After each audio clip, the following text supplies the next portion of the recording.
పిత పుత్ర పవిత్రాత్మ నామమున ఆమేన్. ఈరోజు జూలై 14వ తారీఖు. మత్తయి సువార్త 10వ అధ్యాయము 34వ వచనము నుండి 11వ వచనం వరకు మరియు 1వ వచనము వరకు. ప్రపంచమున శాంతిని నెలకొల్పుటకు నేను వచ్చినట్లు భావింపవలదు. ఖడ్గమునే కాని శాంతిని నెలకొల్పుటకు నేను రాలేదు. నా రాక తండ్రిని కుమారుడు, తల్లిని కుమార్తె, అత్తను కోడలు ప్రతిఘటించున్నట్లు చేయును. తన కుటుంబము వారే తనకు శత్రువులు అగుదురు. తన తండ్రిని గాని తల్లిని గాని నాకంటే మిన్నగా ప్రేమించువాడు నాకు యోగ్యుడు కాడు. తన కుమారుని గాని కుమార్తెను గాని నాకంటే మిన్నగా ప్రేమించువాడు నాకు యోగ్యుడు కాడు. తన సిలువనెత్తుకొని నన్ను అనుసరింపని వాడు నాకు యోగ్యుడు కాడు. తన ప్రాణమును దక్కించుకొన ప్రయత్నించువాడు దానిని కోల్పోవును. నా కొరకు తన ప్రాణమును కోల్పోవాడు దానిని దక్కించుకొనును. మిమ్ము స్వీకరించువాడు నన్ను స్వీకరించుచున్నాడు.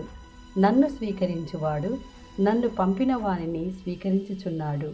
ప్రవక్తను ప్రవక్తగా గుర్తించి స్వీకరించువాడు ప్రవక్త బహుమానమును పొందును. నీతిమంతుని నీతిమంతుడుగా గుర్తించి స్వీకరించువాడు నీతిమంతుని బహుమానమును పొందును. నా శిష్యుడని ఈ చిన్నవారులలో ఒకనికి ఎవడేని ఒక గుక్కెడు మంచి నీరొసగినవాడు తన బహుమానమును పోగొట్టుకొనడని మీతో నిశ్చయముగా చెప్పుచున్నాను. యేసు 12 మంది శిష్యులకు తన ఆదేశములనొసగిన పిదప ఆయా పట్టణములలో బోధించుటకు ప్రసంగించుటకు బయలుదేరెను. ఇది ప్రభుని వాక్కు. సర్వేశ్వరునికి వందనములు.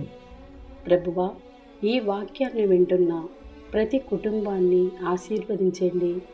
ఈ వాక్య పఠనము ప్రతి ఇంట సుగంధ పరిమళాలు వెదజల్ల చేయండి. మీ వాక్య పరిచర్య చేయుచున్న ప్రతి ఒక్కరిని దర్శించండి, ఆశీర్వదించండి, ముందుకు నడిపించండి. వాక్య ధ్యానాంశము ద్వారా బాధలతో, వ్యాధులతో, సమస్యలతో, నిందలతో, అవమానములతో ఉన్నారు. వారినందరినీ దర్శించమని యేసు నామములో అడిగి వేడుకుంటున్నాం తండ్రి. ఆమేన్.